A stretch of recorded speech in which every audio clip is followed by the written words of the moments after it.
अब नेक्स्ट है symmetric matrix. तो सिमेट्रिक मैट्रिक्स कहते किसको है?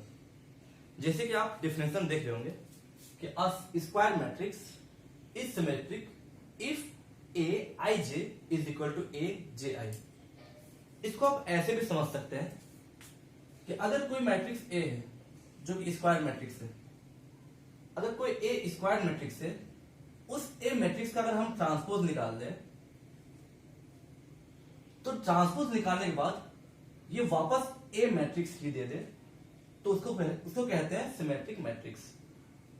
अब जैसे एक एग्जांपल लेते हैं, सपोज कोई मैट्रिक्स है, हम 3 क्रॉस 3 का लेते हैं, 1 2 3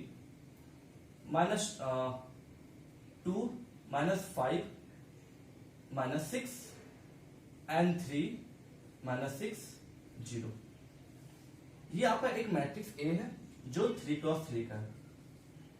इसका ट्रांसपोज अगर निकालेंगे तो ए का ट्रांसपोज क्या हो जाएगा? ट्रांसपोज मतलब कि रो 1 को हम लोग कॉलम 1 में लिखेंगे, रो 2 को कॉलम 2 में लिखेंगे और रो 3 को कॉलम 3 में लिखेंगे। कहने का मतलब क्या है कि ये मेरा रो 1 है, तो इस रो 1 को हम क्या करेंगे?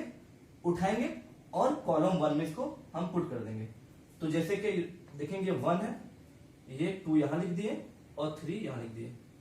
वैसे ही जो मेरा रो 2 है उसको हम ऐसे उठा के कॉलम 2 में हम रख देंगे। तो रो 2 क्या है मेरा? 2 -5 एंड -6। फिर रो 3 को हम लोग यहां से उठाएंगे और कॉलम 3 में रख देंगे। तो ये हो जाएगा क्या आपका 3 -6 एंड 0। तो आप देख लेंगे कि ये सारा वैल्यू मेरा ट्रांसपोज करने पे वापस ए ही आ गया। तो ये वैल्यू किसके बराबर आ गया? ए के ही बराबर आ गया। ये दोनों बराबर है। तो ऐसा मैट्रिक्स को कहेंगे हम लोग सिमेट्रिक मैट्रिक्स। कि कोई भी मैट्रिक्स, कोई भी स्क्वायर मैट्रिक्स हो। एक हम लोग अगर और एग्जांपल ले लें, सपोज एक एग्जांपल हम लेते हैं 2 क्रॉस 2 का, 1 -2 एंड 3। तो जब इसका हम ट्रांसपोज करेंगे मतलब कि रो 1 को कॉलम 1 में लिखेंगे, रो 2 को कॉलम 2 में लिखेंगे। तो ये रो 1, ये पर रो 1 है तो इसको हम लोग कॉलम 1 में लिख देंगे। तो रो 1 क्या आपका 1 एंड -2, रो 2 को -2 एंड 3। हम रो 1 को कॉलम 1 में लिखेंगे, रो 2 को कॉलम 2 में, रो 3 को कॉलम 3 में, रो 4 को कॉलम 4 में।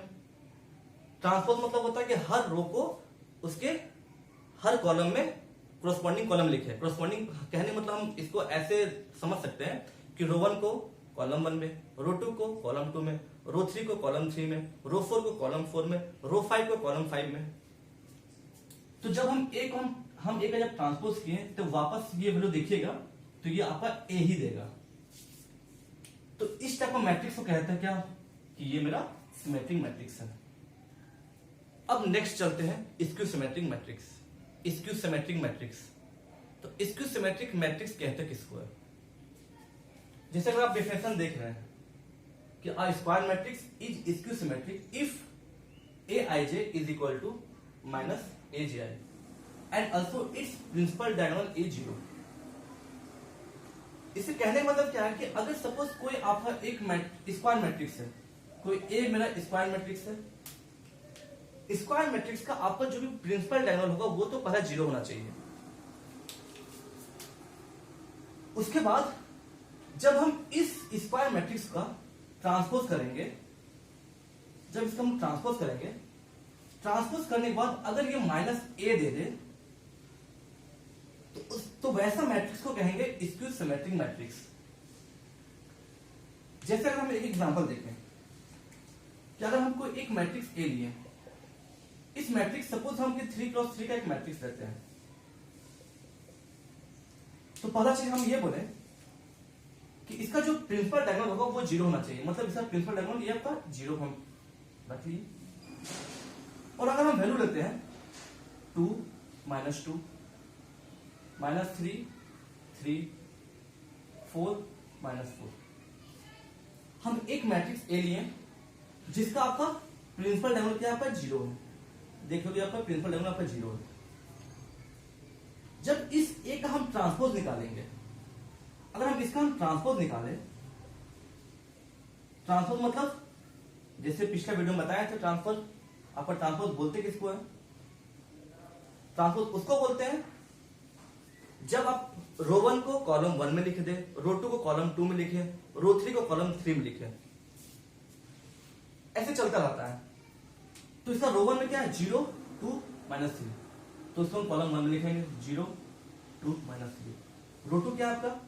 -2 0 एंड 4। रो 3 क्या है मेरा? 3 -4 0। देख सकते हो कि हम रो 1 को कॉलम 1 में लिखे, रो 2 को कॉलम 2 में लिखे, रो 3 कॉलम 3 लिखे, इसको ट्रांसपोज कहते हैं। तो ये क्या कहता है कि अगर आप ट्रांसपोज करें, ट्रांसपोज करने के बाद अगर वैल्यू -a दे दे तो वो क्या होगा मेरा? इसको सिमेट्रिक मैट्रिक्स। तो अगर देख रहे हैं ये a है, और अगर हम a को अगर इस a में माइनस लगा देंगे ना, तो देखिए सारा वैल्यू आ जाएगा। कैसे? अगर माइनस, जैसे ये मेरा a है, a इज इक्वल टू क्या है? 0 2 -3 -2 0 4 3 -4 एंड 0। तो जब इसमें माइनस लगा देंगे हर एलिमेंट में, तो ये माइनस हो जाएगा, या प्लस हो जाएगा, ये प्लस हो जाएगा, ये माइनस हो जाएगा, ये माइनस हो जाएगा, और ये प्लस हो जाएगा। तो देखिए यही वैल्यू आपका, जब इसमें माइनस लगा दिए ना, तो यही वैल्यू मेरा यहां आ रहा है। कहने मतलब ये है कि अगर हम ट्रांसपोज करें और वो अगर -a दे दे, मतलब ये वैल्यू मैं क्या दे रहा है? ये वैल्यू मेरा -a दे रहा है। a का ट्रांसपोज किए, ट्रांसपोज करने के बाद ये वैल्यू क्या? -a दे रहा है। तो ऐसा मैट्रिक्स को कहेंगे क्या? इसको सिमेट्रिक मैट्रिक्स। अगर हमें एक और एग्जांपल है 2 क्रॉस 2 का एग्जांपल अगर हम ले, सपोज कोई बी में मैट्रिक्स है 0 0 -2 एंड 2। तो जब हम लोग बी का ट्रांसपोज निकालेंगे तो वो क्या आ जाएगा आपका?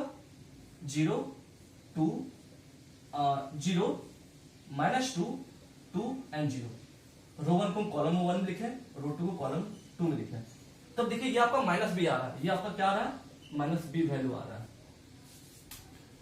तो किसी भी मैट्रिक्स का, कोई भी स्क्वायर मैट्रिक्स का अगर हम ट्रांसपोज निकालें, ट्रांसपोज निकालने के बाद अगर वो माइनस दे रहा है ना, माइनस ऑफ दैट मैट्रिक्स, तो वैसे मैट्रिक्स को कहेंगे इसको सिमेट्रिक मैट्रिक्स। सबसे खास बात कि इसका आपका प्रिंसिपल डायगोनल 0 होना चाहिए। आई होप आपको ये क्लियर हो गया होगा।